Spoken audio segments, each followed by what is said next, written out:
we said that the banks have been giving out unstable loans to increase profit, but what should the government do to prevent banks from failing? Well, I mean, most people know that in this financial crisis, the banks have been bailed out by the government, and I mean, there's been a lot of controversy about this. But I mean, who bailed them out? I mean, how is this? Where did all this money come from? It came from the taxpayer dollars, which were paid by American citizens, which pretty much means that the citizens of America basically were in charge of bailing out the banks for their mistakes.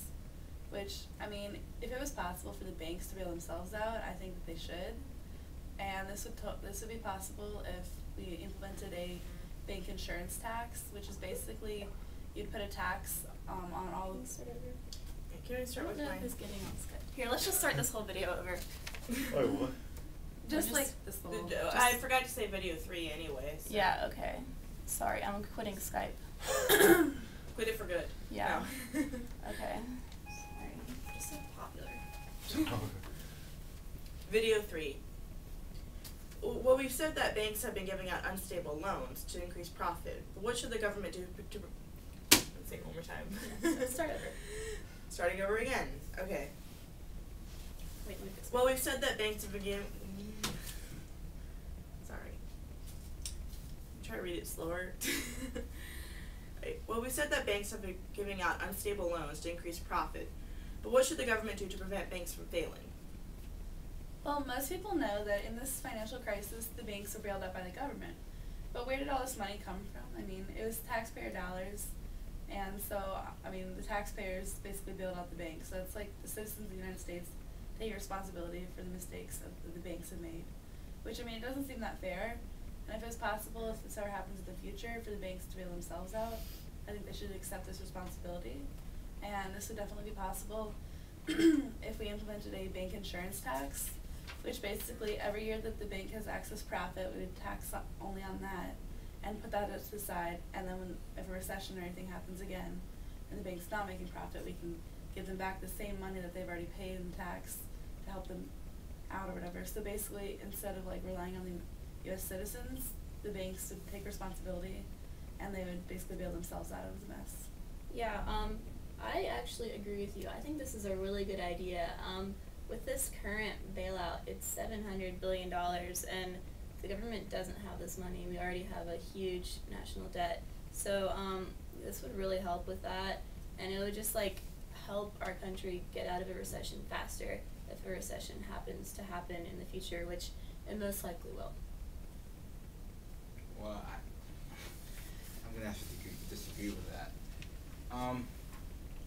Again, another good idea, but our government has this tendency to spend money that it shouldn't, and one good example is Social Security.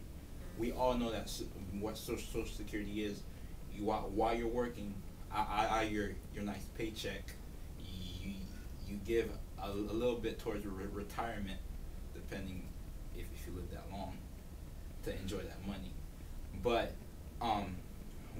eventually when it's time to retire, the idea is the government will start giving you a portion for a certain at periods of time, and you'll be using it for whatever you may need to use it on.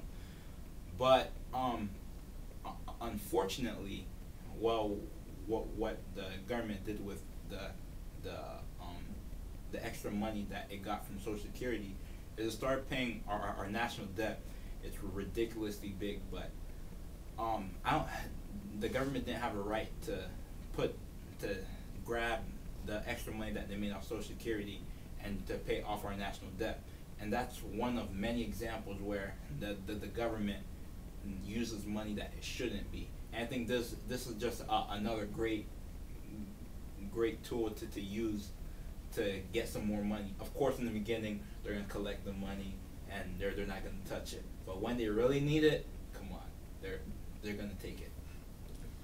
Okay, I mean, I'm gonna be honest. I mean, no government's perfect, and our government really is not an exception to that. There's been mistakes made, But I think actually using your example of Social Security, I think that's almost the perfect example of like a learning experience. I mean, the government and I mean most Americans actually realize that it is running out and that they should have been saving it. And I feel like this is like the perfect opportunity for the government to kind of make up for this. I mean, they've learned their lesson, I think, and they're just gonna have to save it in case of I mean, they're not gonna use it in case of an emergency. They just need to be more responsible with the money. Well, Kelsey, I have to agree with Jerry on this one. You know, as you can see throughout history, that our government doesn't always spend the money on the right things, and our congressmen and politicians nowadays only care about their next election. And with that in mind, they do whatever they can to get votes from the people.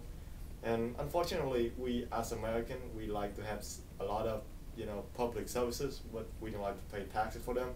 So that will lead to more government spending.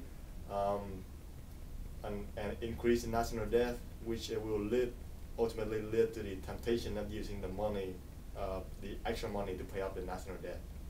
Well, Joey, to back Kelsey up, obviously, yeah, the politicians and congressmen in the White House and wherever, sometimes they don't make the best decisions, but they're living in this recession too, so they need to think about what's going to benefit them and the rest of the citizens. So I think they should really consider changing their policies and just thinking about saving money, because when you get a paycheck, you don't spend it all the first day that you get it. So I think that, these people up there in the government just really need to think about being more responsible and thinking towards the future and future recessions.